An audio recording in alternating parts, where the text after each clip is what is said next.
E hoje é dia 18 de maio, segunda-feira.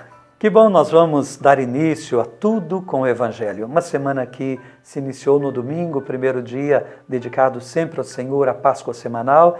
E agora, segunda-feira de trabalho, a gente vai refletir o Evangelho.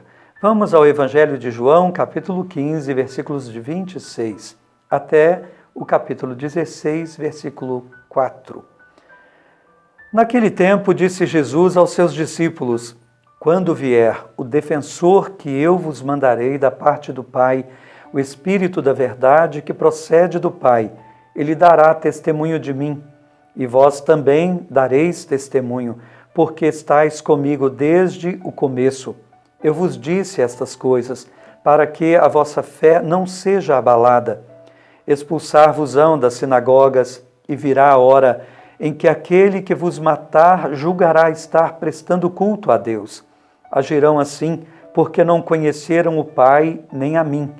Eu vos digo isso, para que vos lembreis de que eu o disse, quando chegar a hora. Palavra da salvação, glória a vós, Senhor. Nós estamos vendo o grande discurso de despedida de Jesus antes da sua paixão, da sua morte, e ele já dando as instruções para os seus discípulos que ficarão marcadas na vida deles, de tal modo que muitos anos depois, escrevendo o Evangelho, João vai se lembrando com a comunidade dessas coisas e vai registrando.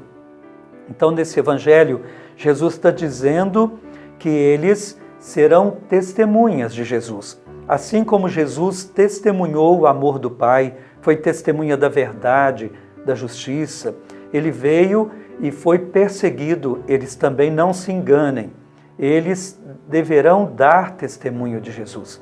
E a primeira comunidade, as primeiras comunidades se identificavam tanto com Jesus, a força do Espírito que os levava a viver a religião, a fé cristã, era tamanha que eles realmente se sentiam obrigados assim, intimamente, a dar um testemunho de Cristo mesmo diante da morte. Eles se sentiam compungidos a isso, impulsionados a isso. Uma fé que fosse só para os momentos fáceis, mas que se escondesse na hora da perseguição, não poderia ser uma fé verdadeira. Então eles se identificavam com Cristo.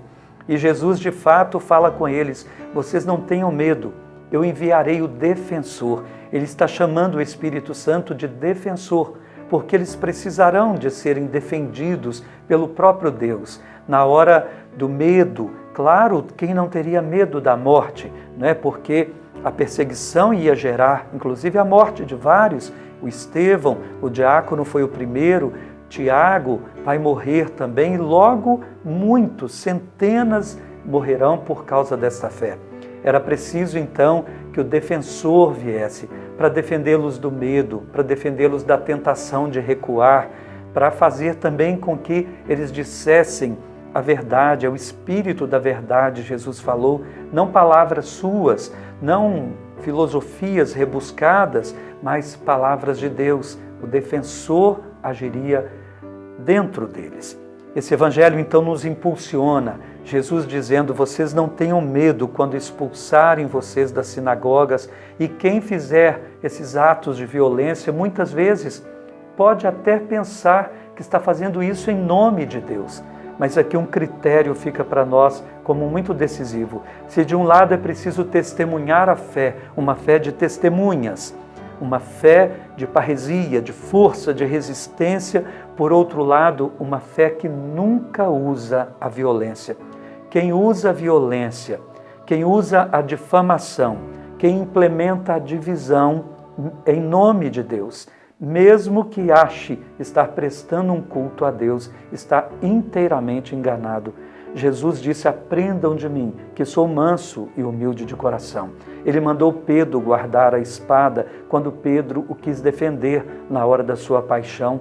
Quem ferir dessa forma, com a espada, pela espada morrerá Pedro. Então, meus irmãos, não tenhamos medo.